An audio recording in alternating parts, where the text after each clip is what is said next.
আসসালামু আলাইকুম বন্ধুরা, কেমন আছেন সবাই? আজ আপনাদের এমন একটা গল্প শোনাবো যা পৃথিবীর লাখো কোটি মানুষকে নাড়া দিয়েছে। একজন মানুষ যিনি শূন্য থেকে শুরু করেছিলেন, নিজের জীবনের অভিজ্ঞতা দিয়ে সবাইকে অনুপ্রাণিত করেছিলেন। হ্যাঁ, আমি বলছি আপেল কোম্পানির প্রতিষ্ঠাতা স্টিভ জবস এর বিখ্যাত স্ট্যানফোর্ড ইউনিভার্সিটি স্পিচ 2005 এর কথা। চলুন আজ আমরা সেই বক্তৃতার গল্প শুনি বাংলায়, আর দেখি আমাদের জীবনে কিভাবে একই শিক্ষা দেয়। গল্প নম্বর 1, কানেক্টিং দি ডটস। বন্ধুরা, আজকের প্রথম গল্প কানেক্টিং দি ডটস। আচ্ছা ভাবুন তো, আপনি কলেজ ছেড়ে দিয়েছেন, চারপাশের সবাই বলছে শেষ, তুমি ব্যর্থ হয়ে গেলে, কিন্তু তারপরও আপনার কৌতূহল আপনাকে কিছু ক্লাসে টেনে নিয়ে যাচ্ছে। ঠিক এমনটাই হয়েছিল স্টিভ জবসের জীবনে। তিনি কৌতূহল থেকে ভর্তি হয়েছিলেন ক্যালিগ্রাফির ক্লাসে, মানে সুন্দর হাতের লেখা, স্টাইল আর ডিজাইনের এক অদ্ভুত শিল্পে। তখন তিনি জানতেন না এর কোনো বাস্তব দাম আছে কিনা। হয়তো সবাই ভাবছিল এগুলো করে জীবনে কি হবে, কিন্তু কয়েক বছর পর যখন তিনি তৈরি করলেন প্রথম মেশিনটস কম্পিউটার, সেই ক্যালিগ্রাফির শিক্ষা তাকে দিল এক অভূতপূর্ব শক্তি। তিনি বানালেন পৃথিবীর সবচেয়ে সুন্দর আর্টিস্টিক ফন্ট ডিজাইন। এখান থেকে শিক্ষা কি? আমরা কখনো সামনের দিক তাকিয়ে বুঝতে পারি না কোন শিক্ষা বা অভিজ্ঞতা আমাদের কতটা কাজে লাগবে, কিন্তু পেছনে তাকালে স্পষ্ট দেখা যায় আল্লাহর পরিকল্পনার প্রতিটি ধাপই আসলে আমাদের ভবিষ্যতের জন্যই ছিল। আল্লাহ তাআলা কুরআনে বলেছেন, তোমরা কোনো কিছু অপছন্দ করলেও তা তোমাদের জন্য কল্যাণকর হতে পারে। সূরা বাকারা আয়াত 216। অর্থাৎ আজকের কষ্ট, আজকের সংগ্রাম, কালকে হয়তো সেটাই তোমার সফলতার সবচেয়ে বড় ভিত্তি হয়ে যাবে। তাই বন্ধুরা, হাল ছাড়ো না। প্রতিটি অভিজ্ঞতা একদিন একে অপরের সাথে যুক্ত হয়ে তোমাকে তোমার কাঙ্ক্ষিত গন্তব্যে পৌঁছে দেবে ইনশাআল্লাহ। গল্প 2। এবার আসি দ্বিতীয় গল্পে, লাভ অ্যান্ড লস, অর্থাৎ ভালোবাসা এবং হারানো। বন্ধুরা ভাবুন তো, আপনি মাত্র 20 বছর বয়সে একটা কোম্পানি শুরু করলেন, তারপর মাত্র 10 বছরের ভেতরে সেটি হয়ে গেল $2 বিলিয়ন কোম্পানি। শুনতে যেন রূপকথার গল্পের মতো, কিন্তু জীবন তো সবসময় মসৃণ হয় না। স্টিভ জবস যখন 30 বছর বয়সে পৌঁছালেন, হঠাৎ করেই নিজের তৈরি করা কোম্পানি অ্যাপেল থেকে তাকে বের করে দেওয়া হলো। ভাবতে পারেন, এটা যেন নিজের সন্তানকে হারানোর মতো যন্ত্রণা। যে প্রতিষ্ঠান নিজের হাতে গড়ে তুলেছিলেন সেটাই একদিন তাকে অস্বীকার করে দিল।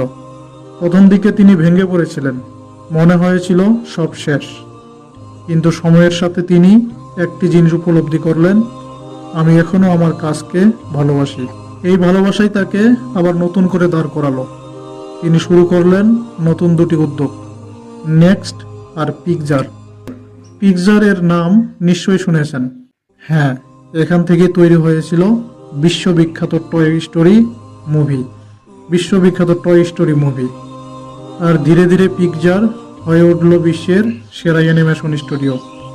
কিছুদিন পর অ্যাপেল বুঝতে পারলো স্টিভ জবস ছাড়া তারা অসম্পূর্ণ।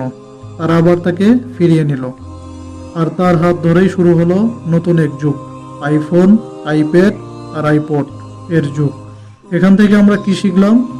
যদি তুমি সত্যি কোনো কাজকে ভালোবাসো, তবে হারানো মানে শেষ নয়, বরং সেটা নতুন করে শুরু করার এক অসাধারণ সুযোগ।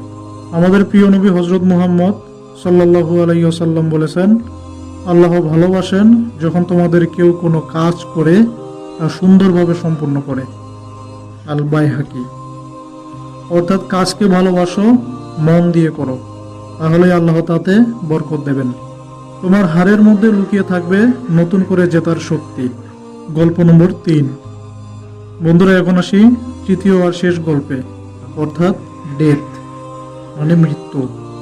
স্টিভ জবস প্রতিদিন সকালে আয়নার সামনে দাঁড়িয়ে নিজেকে একটি প্রশ্ন করতেন, আজ যদি আমার জীবনের শেষ দিন হয়, আমি কি আজকের কাজটা করতে চাই? এ প্রশ্ন হয়তো আমাদের কাছে সাধারণ শোনায়, কিন্তু আসলেই তো, যদি আজই শেষ দিন হয় তাহলে আমরা কি আজকের মতো দিন কাটাতে চাই? একদিন হঠাৎ করে তার শরীরে ধরা পড়ল মরণঘাতী ক্যান্সার। ডাক্তাররা জানালেন, আপনার হয়তো আর কয়েক মাসের জীবন বাকি।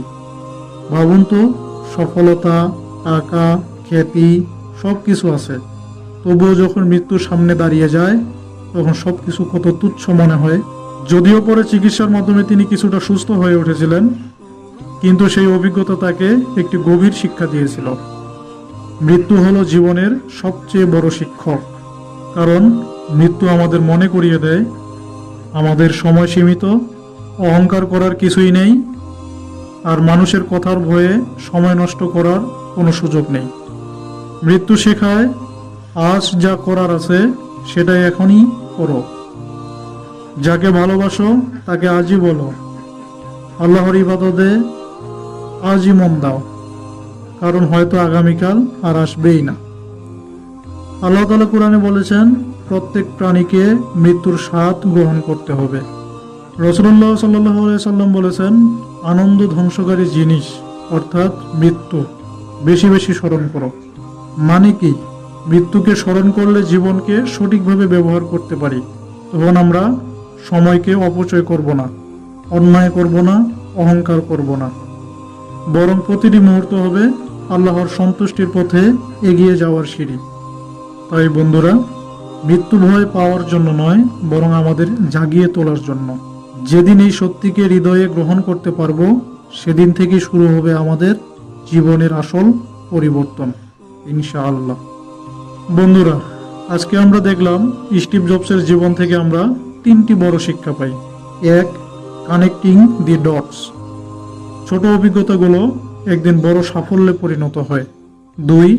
লাভস অ্যান্ড লস, যা ভালোবাসো হারানো মানেই শেষ নয়, নতুন করে শুরু করো। 3. ডেথ, মৃত্যু, মৃত্যু মনে রাখলে জীবনকে সঠিকভাবে কাজে লাগানো সম্ভব। এই 3টি শিক্ষা আমাদের জীবনকে প্রেরণার সঙ্গে এগিয়ে নিয়ে যায়। প্রত্যেকটা মুহূর্তকে মূল্য দাও, কষ্টকে স্বাগত জানাও, ব্যর্থতাকে যেন শিক্ষা হিসেবে গ্রহণ করো, আর মৃত্যুর সত্যিকে মনে রেখে জীবনকে পূর্ণভাবে কাজে লাগাও। বন্ধুরা, মনে রাখবেন, আজ যা করেন তা হয়তো কালকে তোমার জীবনের সবচেয়ে বড় পরিবর্তন আনবে।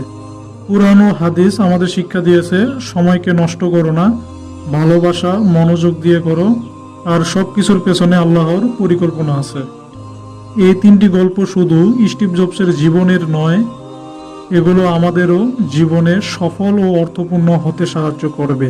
শেষে তিনি বলেছিলেন সেই বিখ্যাত line, stay hungry, stay foolish, মানে সবসময় ক্ষুধার্ত থাকো জানার জন্য, সবসময় কৌতূহলী থেকো বোকার মতো। তাহলে আমরা বলতে পারি, সৃষ্টিকর্তার উপর ভরসা রাখো, নিজের সর্বোচ্চ চেষ্টা করো, আর মৃত্যুর আগে সুন্দর কিছু করে যাও। যদি ভিডিওটি ভালো লাগে আর নিজের মনোবল বাড়াতে চান, সাবস্ক্রাইব করুন ইচ্ছা শক্তিকে, আর অবশ্যই ভিডিওটি বন্ধুদের সাথে শেয়ার করুন যেন তারাও অনুপ্রাণিত হয়।